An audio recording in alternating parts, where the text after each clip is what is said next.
इंदौर से खबर, बदहाल सड़कों पर हाईकोर्ट सख्त नजर आया है। गड्ढों और ट्रैफिक व्यवस्था पर कोर्ट नाराज है। नगर निगम से हाईकोर्ट ने पूछा है कि सड़कों पर इतने गड्ढे क्यों हैं।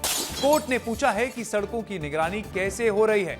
अगली सुनवाई में निगम को इसका जवाब देना होगा। एक बड़ी खबर, लगातार मध्य प्रदेश में ये देखा गया, इंदौर में भी ये देखा गया कि 3 दिन 3 लोगों की मौत गड्ढे में गिरने से हुई और इसको लेकर अब इंदौर हाईकोर्ट एक्शन में है। हाईकोर्ट ने नगर निगम से सीधा सवाल किया है कि सड़कों पर इतने गड्ढे क्यों हैं, सड़कों की निगरानी कैसे हो रही है और अगर निगरानी गलत है, अगर ठीक नहीं है तो उसको ठीक किया जाए। तो अगली सुनवाई में निगम को इसका जवाब देना होगा। इंदौर हाईकोर्ट एक्शन में है। नगर निगम की इस अव्यवस्था भरी जो ये कार्रवाई है, जो नगर निगम जिस पर कार्रवाई ही नहीं कर रहा है, क्योंकि अक्सर ये देखा जाता है कि जैसे ही बारिश का मौसम आता है तो बड़े बड़े गड्ढे दिखने लगते हैं सड़क पर और वो ऐसे गड्ढे जानलेवा गड्ढे होते हैं। ये खबर भी सामने आई थी इंदौर से, जहां 3 लोगों की 3 दिन लगातार, मतलब 3 दिन 3 लोगों की मौत हो गई थी केवल गड्ढे में गिरने से। तो अब हाईकोर्ट ने इस पर एक्शन लिया है और निगम से यह सवाल किया है कि सड़कों की निगरानी कैसे हो रही है, क्यों इतने बड़े बड़े गड्ढे हो रहे हैं और सड़कों पर इतने गड्ढे क्यों हो रहे हैं। अगली सुनवाई में नगर निगम को हाईकोर्ट को इसको जवाब देना होगा, उनको इसका उत्तर देना होगा कि क्या ऐसी चीज है, क्यों ऐसी अव्यवस्था सामने देखने को मिल रही है। तो हमारे सहयोगी इंदौर से अक्षत जुड़ चुके हैं। अक्षत, इंदौर का ही ये मामला था जहां पर गड्ढों में गिरने से लोगों की मौत का मामला सामने आया था और अब हाईकोर्ट भी एक्शन में दिखाई दे रहा है, तो कैसे देखते हैं आप इसे?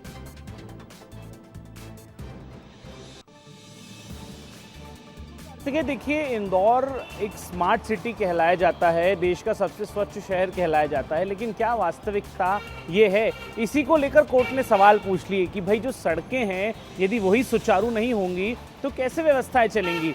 सड़कों पर गड्ढे हैं, मेन चौराहे की सड़कों पर गड्ढे हैं। अब आप देखिए, यहीं पर मैं आपको दिखाना चाहूँ तो ये इंदौर का सबसे बड़ा और प्रमुख चौराहा है। अब यहीं पर हिमांशु आप देख लीजिए कि कितने गड्ढे हैं। बस यही बात थी कि हाईकोर्ट ने नगर निगम से जवाब मांग लिया कि क्यों ऐसे गड्ढे हैं, क्यों इस तरीके की व्यवस्था इंदौर में है, जो इतना बड़ा आईटी हब है, प्रदेश की आर्थिक राजधानी है, वहाँ पर इस तरीके की व्यवस्थाएं क्यों बनी हुई हैं। आप लोग क्यों गड्ढे नहीं भर पा रहे हैं, क्यों पैचवर्क नहीं हो पा रहे हैं। और उससे भी बड़ी बात यह है, जिस शहर को हम आर्थिक राजधानी कहते हैं, वहाँ पर पिछले कुछ दिनों में 3 मौतें हो जाती हैं और वो इसलिए हो जाती हैं क्योंकि गड्ढे हैं, सड़कों पर गड्ढे हैं, सड़कों पर गिरने की वजह से लोगों की मौत हो रही है। तो कार्तिकेय, ये बहुत बड़ी बात होती है और इसी को लेकर हाईकोर्ट ने निगम से सवाल मांगा है। जो अपर आयुक्त हैं, आयुक्त हैं, जो जिम्मेदार लोग हैं, महापौर हैं, सबसे ये जवाब मांगा गया है कि भाई इस तरीके की व्यवस्थाएं क्यों हैं।